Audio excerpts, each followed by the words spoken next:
Meu nome é Ricardo. Tenho 35 anos hoje, mas essa história começou em 2017, quando eu tinha 32. Morava em Ribeirão Preto, trabalhava na usina São Martinho há quase 10 anos e achava que minha vida estava nos trilhos. Minha esposa Carla e meu filho Gabriel, de 5 anos, eram minha vida. Frequentava a Igreja Batista do centro da cidade há 5 anos. Era dizimista fiel, participava dos grupos de oração. Tudo desmoronou num período de 3 meses. Carla começou a ficar distante, fria, reclamando de tudo que eu fazia. Brigávamos por qualquer coisa. Dinheiro, educação do Gabriel, até sobre qual programa assistir na televisão. Eu não entendia o que estava acontecendo com nossa família. A mulher que eu amava parecia ter virado uma estranha dentro de casa, sabe como é? A gota d'água foi numa sexta-feira de julho. Carla estava na cozinha usando uma blusa azul com flores, preparando o jantar do Gabriel. Começamos a discutir sobre o dinheiro da escola dele. Ela gritou que eu não me importava com o futuro do nosso filho. As palavras foram subindo de tom. Ela disse que não aguentava mais nossa situação financeira. Naquela noite, ela dormiu no sofá e eu senti que algo havia se quebrado para sempre. No domingo seguinte, fui ao culto como sempre fazia. Mas dessa vez estava desesperado, precisava de uma resposta, de um milagre de Deus. Durante o momento de oração, me ajoelhei no altar chorando como uma criança. Implorei ao Senhor de todo o meu coração para salvar meu casamento e minha família. Os irmãos oraram comigo. O pastor José colocou a mão no meu ombro. Seja paciente, irmão Ricardo. Foi tudo o que ele disse. Deus tem um tempo para tudo, continue orando e jejuando. Saí daquele culto mais vazio do que tinha entrado. 3 dias depois, na quarta-feira, meu chefe me chamou na sala e disse que eu estava sendo demitido. Corte de gastos na usina, ele explicou. Meu mundo desabou de vez. Cheguei em casa e contei para Carla sobre o desemprego. Ela nem demonstrou surpresa, apenas disse friamente que talvez fosse melhor nos separarmos por um tempo. Naquela mesma semana, ela arrumou as coisas dela e do Gabriel. Foram morar na casa da mãe dela, na Vila Seixas. Fiquei sozinho naquele apartamento, sem família, sem emprego, sem esperança. Foi aí que a raiva começou a crescer dentro de mim. Passava horas gritando com Deus, questionando por que Ele havia permitido aquilo. Se você existe, por que me abandonou? Eu repetia toda noite olhando para o teto. Parei de ir aos cultos, parei de orar, parei de ler a Bíblia. Me sentia traído pelo próprio Deus que eu servia há anos. Na semana seguinte, fui ao INSS resolver a papelada do seguro-desemprego. A fila estava enorme, o calor estava insuportável e eu estava de péssimo humor. Foi lá que conheci Marcos, um cara mais ou menos da minha idade que estava na fila também. Ele era simpático, bem-humorado, parecia conhecer todo mundo ali. Começamos a conversar para passar o tempo. Marcos parecia saber exatamente pelo que eu estava passando. Como se tivesse me observando há tempos, sabe? Você tem cara de quem perdeu tudo recentemente, ele disse com um sorriso estranho. Contei resumidamente sobre o desemprego e a separação. Ele apenas balançou a cabeça compreensivo, mas havia algo diferente naquele cara. Olha, Ricardo, posso te dar um conselho? Marcos se aproximou e baixou o tom de voz. Deus não é o único que pode ajudar um homem em desespero, meu amigo. Existem outros caminhos, outras forças. Quando ele falou isso, senti um arrepio estranho subir pela espinha. Havia algo que me deixou desconfortável e curioso ao mesmo tempo. Marcos me entregou um papel com o número dele. Se você quiser conhecer pessoas que realmente podem mudar sua situação, me liga. Ele sorriu novamente, mas dessa vez o sorriso me deu medo. Tem uma reunião hoje à noite, caso você tenha coragem de tentar algo diferente.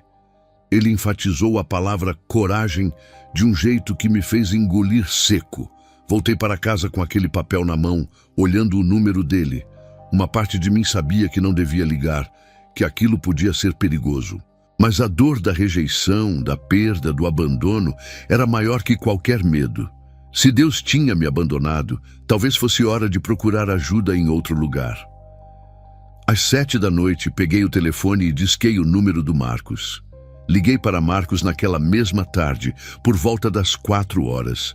Não conseguia parar de pensar nas palavras dele sobre outros caminhos. Quando atendi, ele pareceu feliz com minha ligação. Sabia que você ia ligar, Ricardo, disse rindo. Você tem cara de homem corajoso, alguém que não desiste fácil.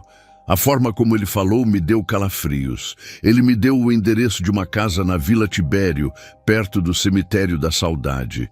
É uma casa meio antiga, mas não se assusta com a aparência, Marcos explicou.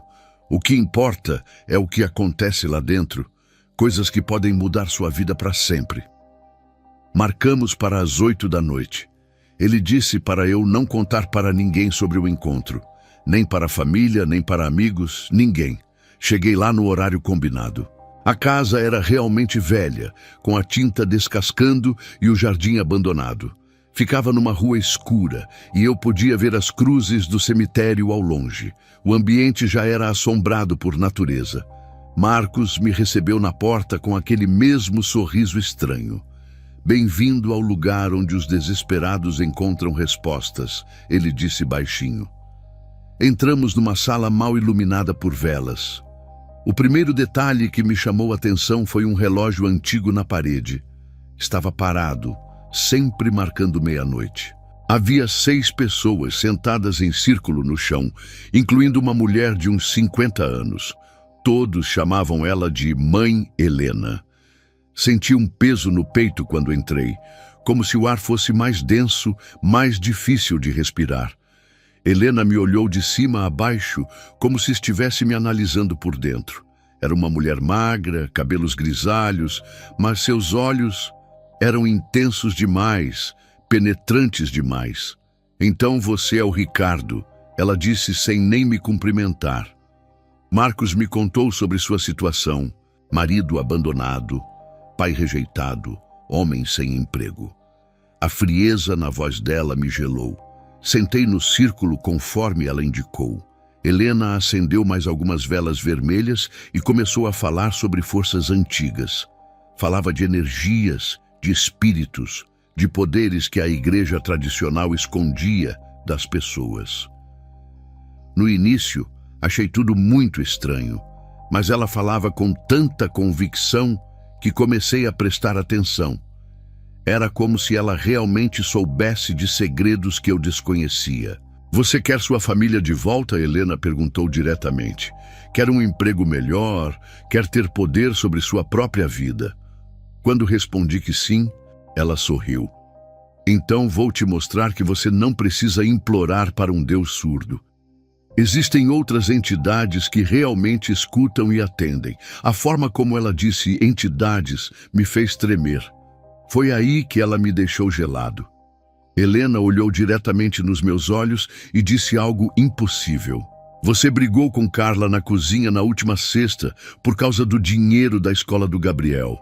Ela estava usando a blusa azul com flores, né? Meu coração disparou na hora. Eu nunca havia contado isso para ninguém, nem para Marcos. Como ela podia saber desse detalhe tão específico?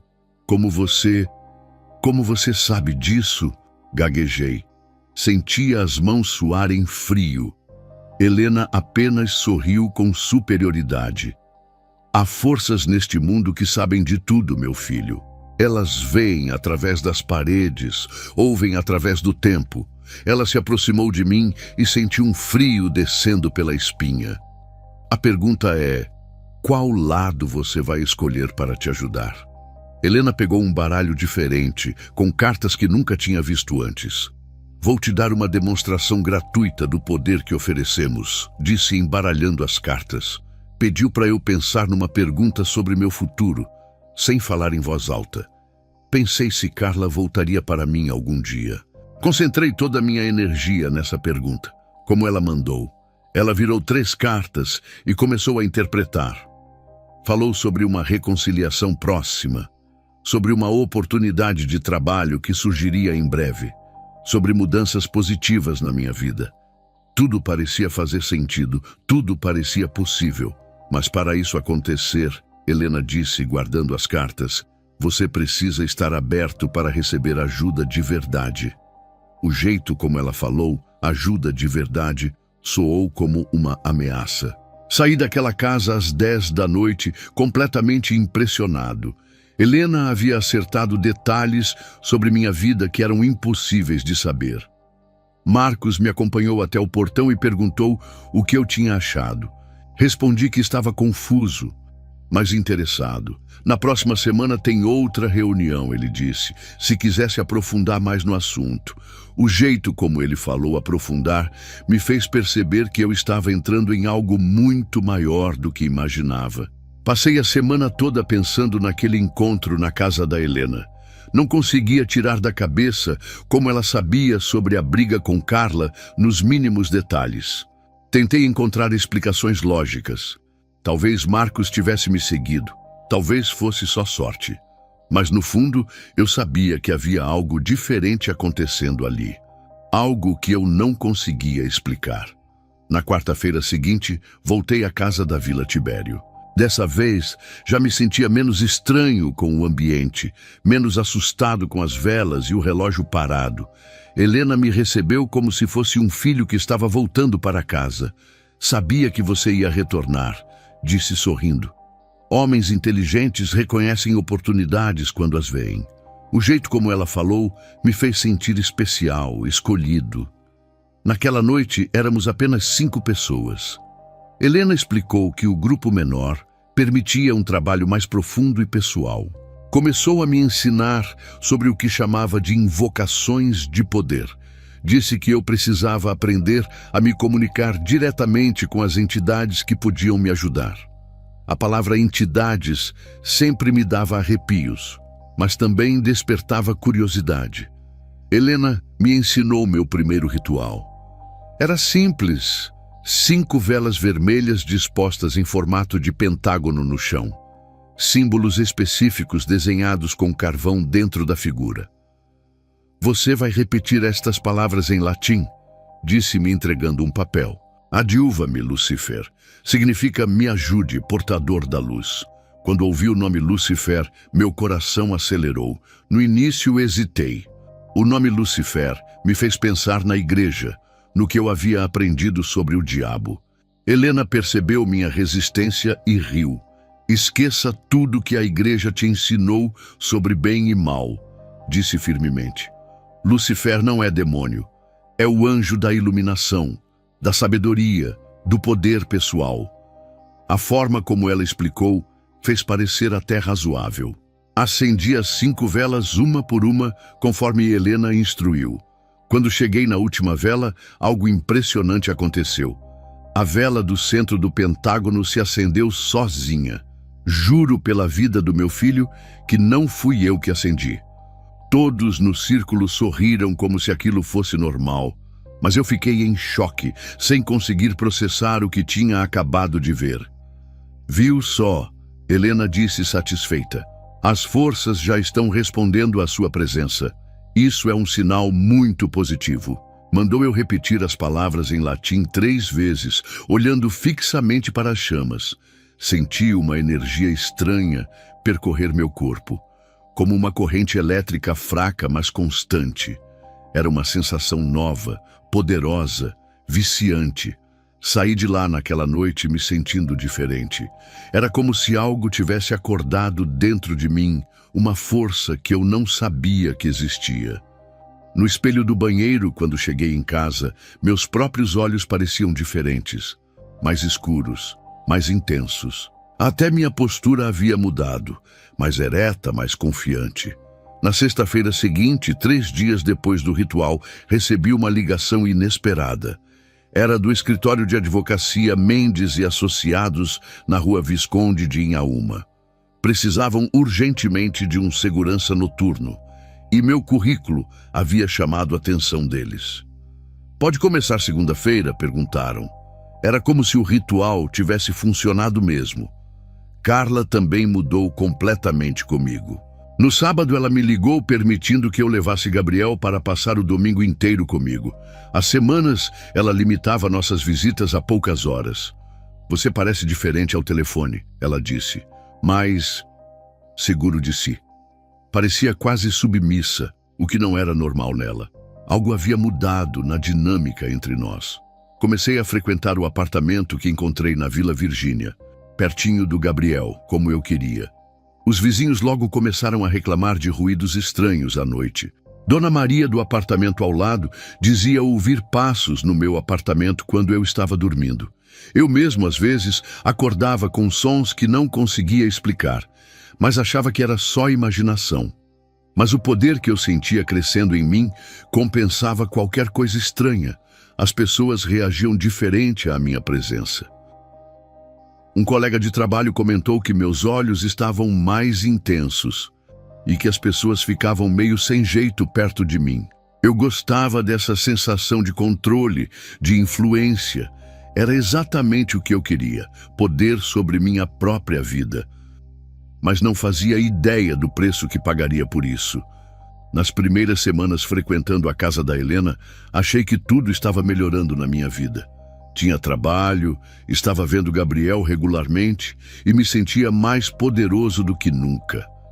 Mas comecei a notar que meu filho estava mudando também. E não para melhor. Ele ficava estranho sempre que vinha ao meu apartamento, como se algo o incomodasse profundamente. Gabriel sempre foi uma criança alegre e comunicativa. Mas quando ficava comigo nos fins de semana, ele parecia diferente. Ficava quieto, olhava muito para os cantos do apartamento, como se visse coisas que eu não via. Pai, por que faz tanto frio aqui? Ele perguntava mesmo quando estava 30 graus lá fora em Ribeirão Preto. A pergunta dele sempre me deixava desconfortável. A primeira manifestação realmente estranha aconteceu numa sexta à noite. Gabriel havia dormido em casa porque no sábado íamos ao Parque Curupira. Por volta das 2 da manhã, acordei com ele chorando no quarto. Corri lá e o encontrei em pé na cama, olhando fixamente para a porta do quarto. Seus olhos estavam arregalados, mas ele não parecia estar sonhando. "O que foi, filho?" Perguntei, ligando a luz. Ele apontou para a porta e disse tremendo que tinha um homem alto parado ali. Olhei, mas não vi absolutamente nada. O corredor estava vazio e escuro. "Não tem ninguém, Gabriel. Foi só um sonho." Tentei acalmá-lo, mas ele insistiu que não era sonho. "Não é sonho, pai," ele gritou, ainda apontando para o mesmo lugar. "Ele está olhando para a gente. É muito alto e tem os olhos vermelhos." Senti um arrepio gelado subir pela minha espinha. A temperatura do quarto realmente parecia ter baixado alguns graus. Havia algo no ar que me fazia sentir observado também. Levei Gabriel para dormir na minha cama naquela noite. Ele grudou em mim como um bebê e demorou mais de 1 hora para voltar a dormir. No dia seguinte, quando levei ele de volta para a Carla, ela notou que ele estava diferente. "O que aconteceu?" perguntou preocupada. "Ele está muito quieto." Inventei uma desculpa qualquer, mas ela não pareceu convencida. A partir daquela noite, Gabriel começou a fazer xixi na cama quando dormia no meu apartamento. Ele tinha parado com isso aos 4 anos, mas agora, aos 6, estava voltando ao comportamento de bebê. Carla ficou brava comigo, achando que eu estava negligenciando ele de alguma forma. "Você não está cuidando direito dele," ela reclamou. "Isso não é normal." Gabriel também começou a desenhar figuras estranhas. Numa tarde de domingo, enquanto eu assistia futebol, ele estava desenhando no chão da sala. Quando fui ver o que era, quase tive um ataque. Era a figura de um homem muito alto, todo pintado de preto, com olhos vermelhos pontudos. A precisão dos detalhes me assustou. "Quem é esse Gabriel?" perguntei, tentando manter a calma. Ele olhou para mim com aquela inocência de criança e disse algo que me gelou. "É o amigo do papai que fica na sala." Meu sangue gelou na hora. "Que amigo, filho? Papai não tem nenhum amigo aqui em casa." Mas Gabriel insistiu que tinha sim. Tem sim, Gabriel disse, apontando para o canto da sala perto da televisão. Ele fica sempre ali, olhando para você. Ele é muito feio e não gosta quando eu choro. Olhei para o canto da sala que ele indicava e senti uma presença, como se realmente houvesse alguém ali me observando. O ar ficou mais pesado, mais frio. Naquela semana, liguei para Helena e contei sobre os comportamentos estranhos do Gabriel. Ela riu como se fosse normal. Crianças são mais sensíveis ao mundo espiritual, explicou. Seu filho está vendo os guardiões que estão te protegendo. Isso é um bom sinal. A forma como ela falou guardiões me tranquilizou um pouco, mas algo ainda me incomodava. Mas eu não achava que fosse bom sinal. Gabriel estava claramente assustado, traumatizado por algo que só ele conseguia ver. Comecei a me perguntar se os poderes que eu estava adquirindo valiam a pena, se estavam afetando meu filho dessa forma. O que exatamente eu havia trazido para dentro de casa? E mais importante, como isso estava impactando a pessoa mais preciosa da minha vida. Apesar dos comportamentos estranhos do Gabriel, continuei frequentando as reuniões com Helena. Eu estava viciado na sensação de poder que aqueles rituais me davam. Em dezembro de 2018, ela me ensinou o que chamou de ritual da prosperidade máxima. Era mais complexo que os anteriores, com 7 velas dispostas em círculo e palavras em latim mais elaboradas. A promessa era tentadora demais para resistir. Este ritual vai abrir todas as portas financeiras da sua vida, Helena garantiu, enquanto me entregava um papel com as instruções. Mas você precisa estar preparado para receber tudo que vai vir. Marcamos o ritual para uma sexta-feira à noite, quando a energia seria mais favorável. O jeito como ela falou me fez perceber que esse ritual era diferente dos outros, mais poderoso, mais arriscado. Na noite do ritual, éramos apenas eu, Helena e mais 2 pessoas. Acendi as 7 velas uma por uma, conforme ela instruiu, repetindo as palavras em latim.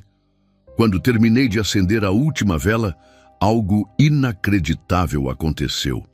Todas as 7 velas se acenderam novamente simultaneamente, criando uma chama muito mais alta e brilhante. A sala inteira ficou iluminada por uma luz avermelhada. Senti uma energia elétrica percorrer todo o meu corpo, como se 1000 formiguinhas estivessem correndo debaixo da minha pele. Helena sorriu satisfeita e disse que eles haviam aceitado meu pedido. Prepare-se para grandes mudanças, ela falou. A sensação era viciante, como se eu tivesse tomado uma dose de adrenalina pura. Eu me sentia invencível naquele momento. Na segunda-feira seguinte, apenas 3 dias depois, recebi uma proposta inacreditável. O escritório onde eu trabalhava como segurança me ofereceu uma promoção para assistente administrativo, com um salário quase 3 vezes maior. Você impressionou os sócios com sua postura profissional, o Dr. Mendes explicou. Era exatamente como Helena havia previsto. Carla também mudou drasticamente comigo. Começou a me ligar quase todo dia, perguntando como eu estava, se precisava de alguma coisa. Permitiu que Gabriel ficasse comigo 3 fins de semana por mês, coisa impensável alguns meses antes. Você parece um homem diferente, ela disse numa dessas ligações. A mudança na voz dela era impressionante, quase submissa. Os colegas de trabalho começaram a me tratar com mais respeito, quase com receio, na verdade. Cara, você tem uma presença muito forte, comentou o Carlos, que trabalhava na recepção. As pessoas ficam meio tensas quando você passa. É estranho. Eu adorava essa sensação de intimidar as pessoas apenas com minha presença. Era o poder que eu sempre quis ter. Meus olhos realmente haviam mudado. Quando me olhava no espelho, pareciam mais escuros, mais profundos. Algumas pessoas evitavam olhar diretamente para mim, outras ficavam claramente desconfortáveis na minha presença. Era como se eu irradiasse uma energia que as pessoas sentiam, mas não conseguiam explicar. Uma energia que me fazia sentir superior. Com o dinheiro extra, consegui alugar um apartamento maior na mesma região. Com 2 quartos, finalmente Gabriel teria um quarto só dele quando viesse me visitar. Comprei móveis novos, uma televisão grande, videogame para ele. Materialmente, tudo estava melhorando rapidamente. O sucesso financeiro parecia confirmar que eu estava no caminho certo. Helena ficava cada vez mais orgulhosa dos meus progressos. Você tem um potencial imenso, ela dizia nas reuniões. Poucos conseguem resultados tão rápidos e expressivos. Começou a me ensinar rituais mais avançados, com símbolos mais complexos e invocações mais específicas. Cada ritual me dava mais poder, mas também me deixava mais dependente deles. Mas uma dúvida começou a me corroer por dentro. Por quê? Se tudo estava melhorando na minha vida, meu filho parecia cada vez mais assustado quando ficava comigo. Gabriel continuava fazendo xixi na cama, continuava vendo pessoas que eu não via. Continuava desenhando figuras sombrias e perturbadoras. A contradição entre meu sucesso e o sofrimento do meu filho me incomodava. O pior era que ele estava começando a ter medo de mim também. Percebi que às vezes ele me olhava com receio, como se eu fosse um estranho. Quando eu chegava do trabalho, ele não corria mais para me abraçar como antes. Ficava quieto no cantinho dele, brincando sozinho, evitando contato visual comigo. Isso me incomodava mais do que eu queria admitir. O poder estava vindo com um preço que eu não havia calculado. Em outubro de 2019, quase 2 anos depois do meu primeiro contato com Helena, Gabriel estava completamente diferente. A criança alegre e comunicativa que eu conhecia havia se tornado uma criança quieta, assustada, sempre olhando por cima do ombro. Mesmo assim, eu insistia em manter nossa rotina de fins de semana. Não queria admitir que algo estava errado. Num domingo de outubro, levei Gabriel ao Parque Curupira como fazíamos sempre. Era nosso programa favorito. Ele adorava os brinquedos e eu gostava de vê-lo feliz. Mas naquele dia, ele não demonstrou o menor interesse em brincar. Ficou grudado na minha perna, olhando constantemente ao redor, como se esperasse ver algo perigoso surgir a qualquer momento. "Vamos no escorregador, filho?" perguntei, tentando animá-lo. Gabriel balançou a cabeça negativa e sussurrou que não queria. "Eles estão aqui também", ele disse baixinho. Meu coração apertou. "Quem está aqui, Gabriel?" perguntei, já temendo a resposta. Ele apontou discretamente para um espaço vazio atrás de mim. O jeito como ele apontou me deu arrepios. "Os homens pretos que te seguem", ele disse baixinho, como se tivesse medo de ser ouvido. "Eles vieram junto com a gente." Olhei para trás e não vi absolutamente nada. Apenas outras famílias aproveitando o domingo no parque. Mas Gabriel estava claramente vendo algo que me deixava apavorado. Seus olhos seguiam movimentos que eu não conseguia detectar. Sentamos num banco debaixo de uma árvore. Gabriel se aninhou no meu colo, coisa que não fazia há meses. "Aí posso te fazer uma pergunta", disse, olhando nos meus olhos com uma seriedade impressionante para uma criança de 7 anos. "Claro, filho. Pode perguntar qualquer coisa", respondi. Mas já sentia que não ia gostar da pergunta. "Por que você deixa os homens feios entrarem em casa?" A pergunta me pegou completamente desprevenido. "Que homens feios, Gabriel?" gaguejei. Ele olhou ao redor antes de responder, como se estivesse verificando se ninguém estava ouvindo. "Os homens pretos que ficam na sala." A mamãe não ia gostar se soubesse. O comentário sobre Carla me gelou o sangue, senti um frio na barriga. Como Gabriel sabia que Carla não aprovaria. Ela nem sabia sobre as reuniões com Helena, sobre os rituais, sobre nada do que eu estava fazendo. "Filho, que homens são esses? Papai não deixa ninguém entrar em casa." Menti. Mas Gabriel não se deixou enganar pela minha negativa. "Deixa sim, pai." Gabriel insistiu com aquela teimosia de criança. Eles são muito feios, têm olhos vermelhos e fazem a casa ficar gelada. Eles ficam sempre olhando para você e às vezes sussurram coisas. Ele se aproximou mais do meu ouvido. Eles falam coisas ruins sobre a mamãe e sobre mim. As palavras dele me atingiram como socos. Meu sangue gelou completamente. Que tipo de coisas ruins, Gabriel? Perguntei com a voz trêmula. Ele hesitou, como se tivesse medo de falar. Eles dizem que vão machucar a mamãe se você parar de brincar com eles, e que eu vou ficar sem pai e sem mãe.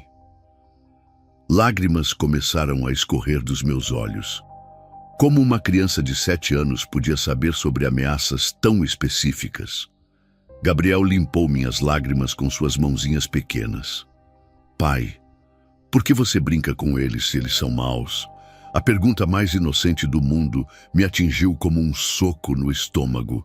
Como explicar para uma criança de 7 anos que eu havia me envolvido com forças que nem eu mesmo entendia completamente? Que eu tinha trocado a segurança da minha família por poder pessoal. Voltamos para casa em silêncio. Gabriel ficou o resto do dia no quarto dele, desenhando. Quando fui ver seus desenhos antes de ele dormir, quase tive um ataque. Eram figuras sombrias rodeando desenhos que claramente representavam eu, ele e Carla. As figuras sombrias tinham garras estendidas em nossa direção, como se estivessem nos ameaçando. Naquela noite, depois que Gabriel dormiu, fiquei sozinho na sala pensando nas palavras dele. Por que você deixa os homens feios entrarem em casa? A pergunta ecoava na minha cabeça. Será que eu realmente havia trazido algo perigoso para perto do meu filho? Algo que estava ameaçando minha família. Pela primeira vez em 2 anos, comecei a questionar seriamente se o caminho que eu estava seguindo valia mesmo a pena. Era sexta-feira, 15 de novembro de 2019. Feriado da Proclamação da República. Então, Gabriel tinha dormido em casa. Estava dormindo tranquilamente quando, por volta das 3 horas da manhã, acordei com meu filho gritando no quarto dele. Era um grito diferente dos outros. Não era de medo, parecia quase de alegria. Algo que eu nunca tinha ouvido antes. Corri para o quarto dele com o coração disparado. Gabriel estava de pé na cama, ainda de pijama, mas não estava olhando para os cantos escuros como sempre fazia. Dessa vez, ele olhava fixamente para a parede da frente, com um sorriso no rosto que eu não via há meses. Seus olhos brilhavam de uma forma estranha, como se refletissem uma luz que eu não conseguia ver. Gabriel, o que foi, filho? Perguntei, ligando a luz do quarto. Ele continuou olhando para a parede, mas seu sorriso ficou ainda maior. Pai, o homem de branco está aqui, disse apontando para a parede vazia. Meu sangue gelou. Mais uma das visões perturbadoras do meu filho. Mas dessa vez era diferente. Ele parecia feliz. Que homem de branco, Gabriel? Perguntei, me aproximando da cama. Mas dessa vez, Gabriel não parecia assustado. Pelo contrário, parecia em paz, tranquilo, feliz.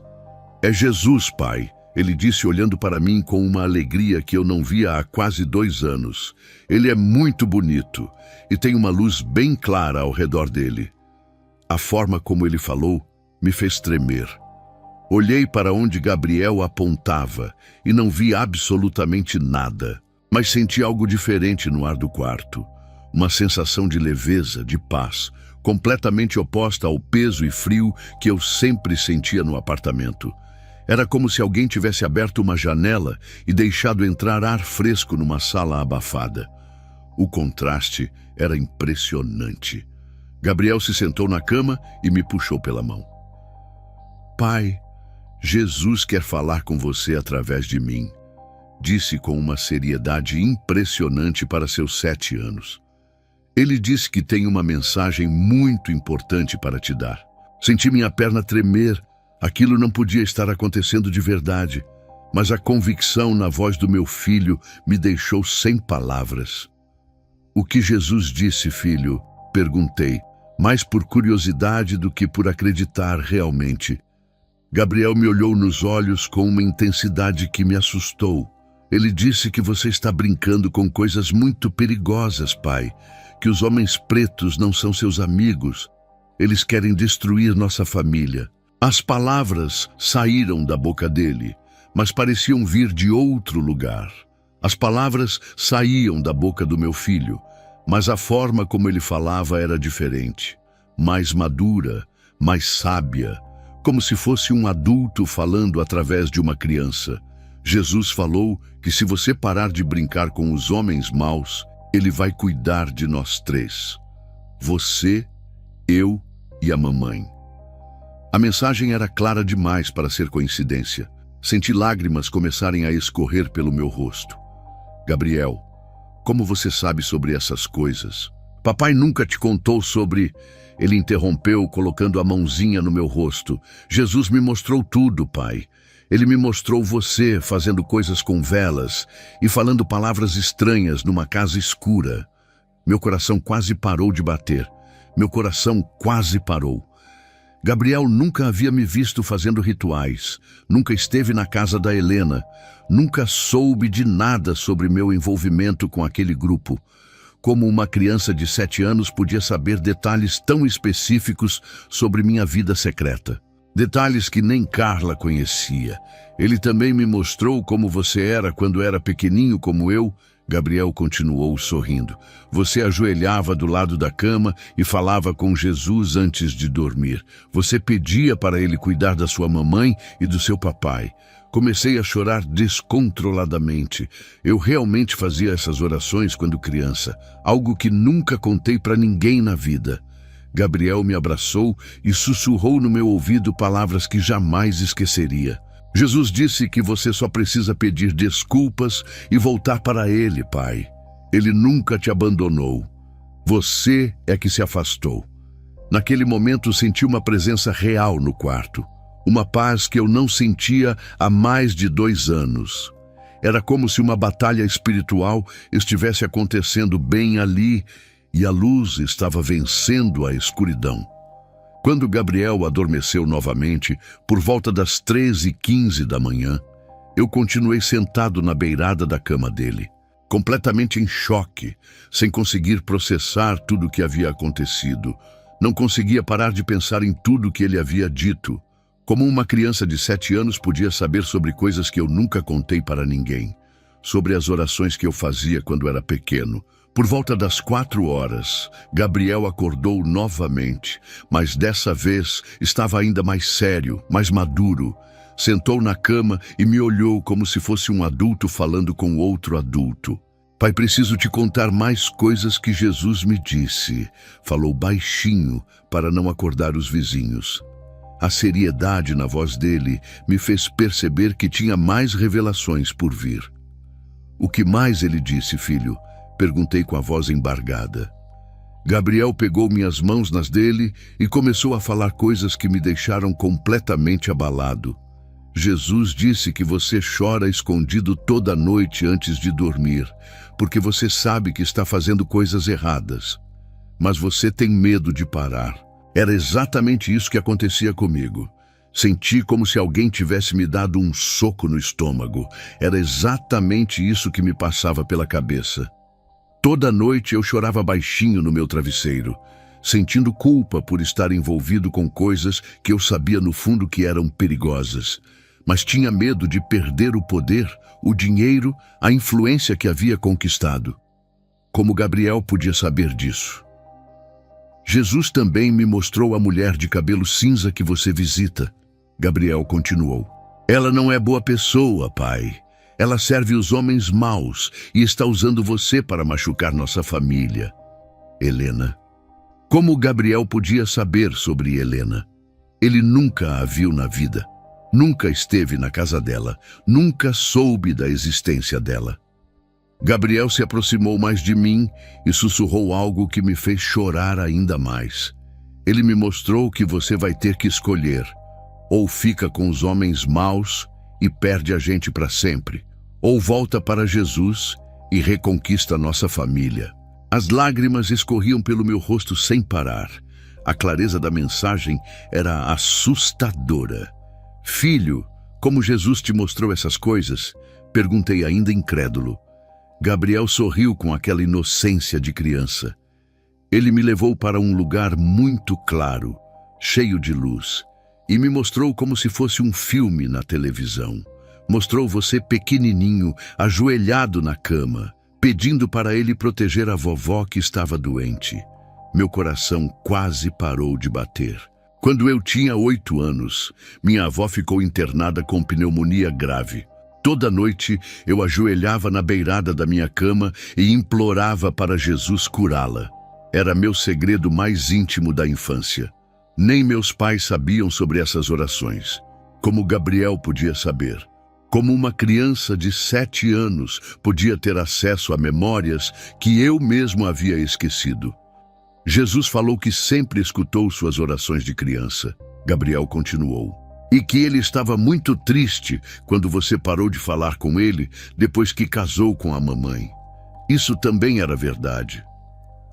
Depois que casei com Carla, parei gradualmente de orar, de ler a Bíblia, de buscar a Deus como fazia quando era criança. Gabriel pegou meu rosto com as 2 mãozinhas. Pai, Jesus me pediu para te dar um recado muito importante. Ele disse: Ricardo, meu filho, eu nunca te abandonei.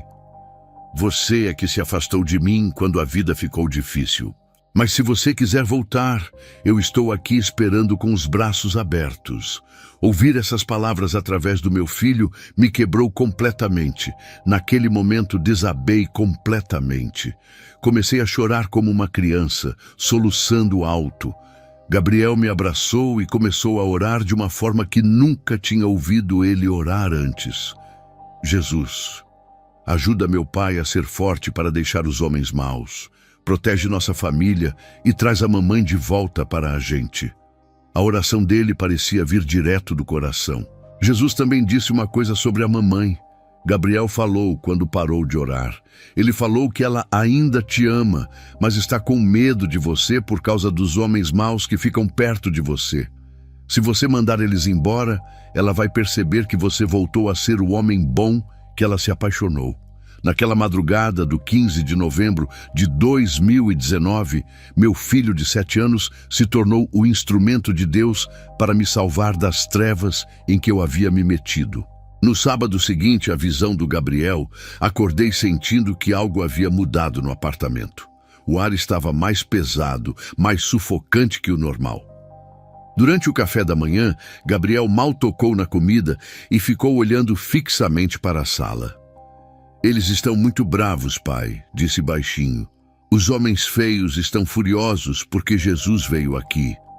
O jeito como ele falou me fez perceber que uma guerra havia começado. Levei Gabriel de volta para Carla no final da tarde.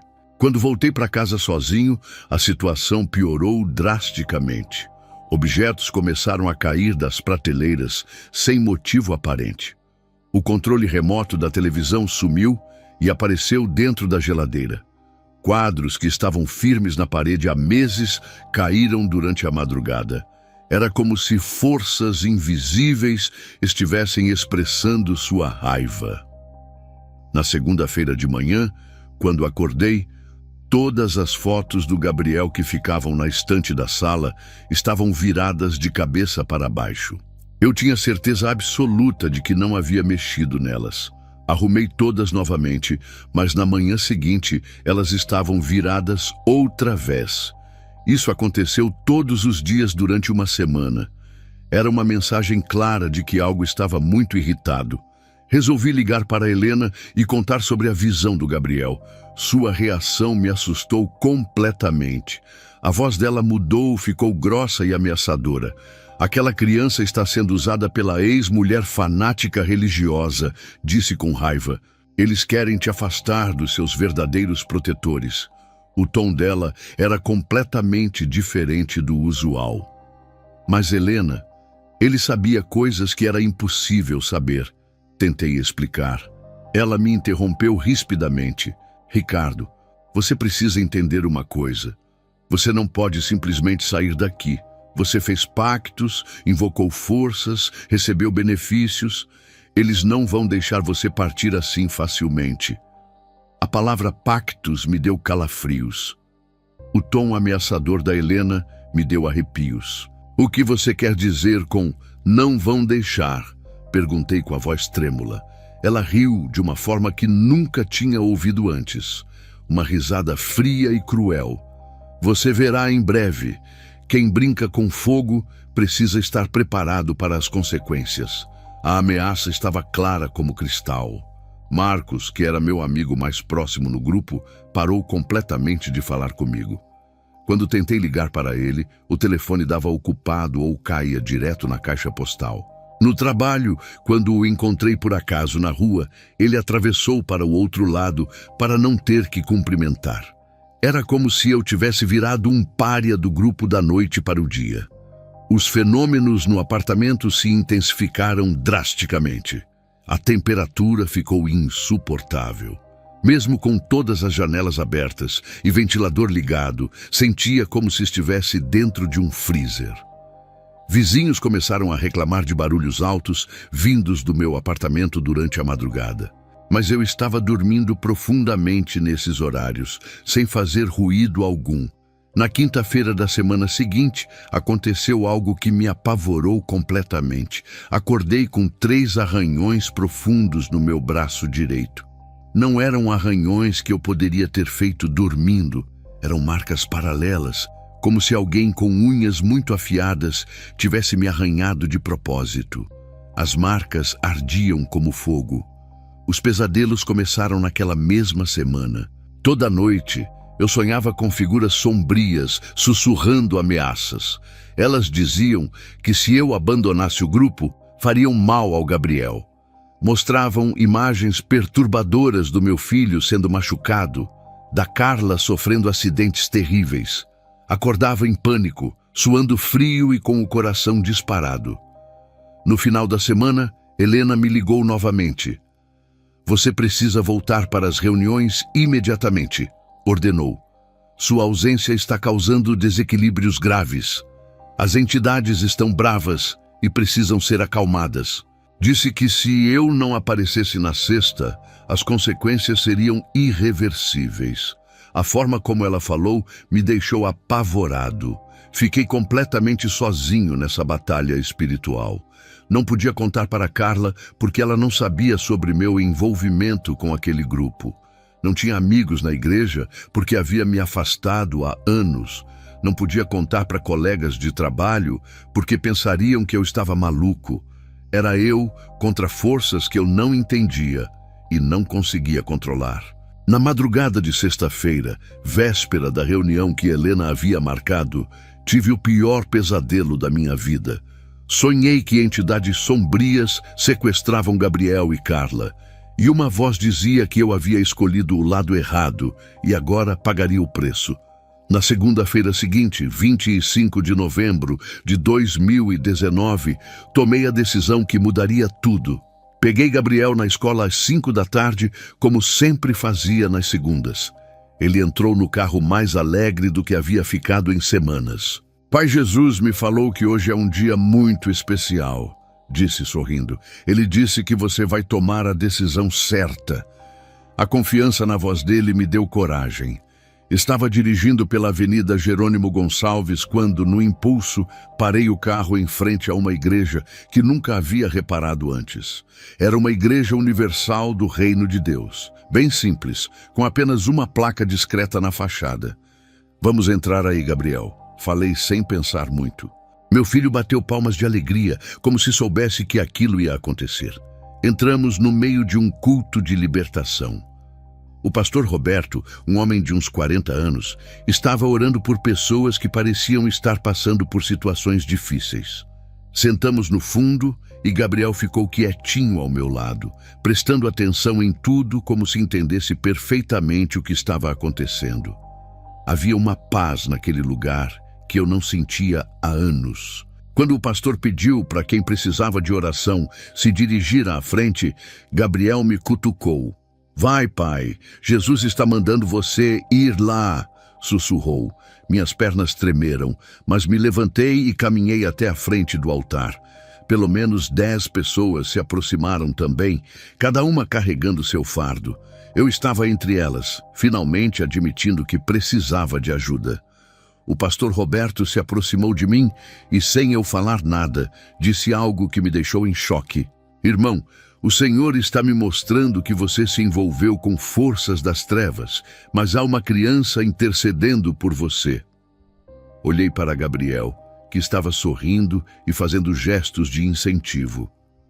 Como aquele pastor podia saber sobre minha situação sem que eu dissesse uma palavra? Pastor, eu me meti com coisas que não devia, confessei com a voz embargada, fiz rituais, invoquei entidades, recebi poderes, mas agora quero sair dessa vida. O pastor colocou a mão na minha cabeça e começou a orar com uma autoridade que eu nunca tinha ouvido antes. Suas palavras pareciam cortar o ar como espadas. No momento em que ele impôs as mãos, senti como se algo fosse arrancado violentamente do meu peito. Foi uma dor física real, como se alguém estivesse puxando algo pesado que estava grudado dentro de mim. Comecei a chorar descontroladamente, mas era um choro de alívio, de libertação, como se um peso gigantesco tivesse sido tirado dos meus ombros. Gabriel veio correndo e me abraçou pelas pernas.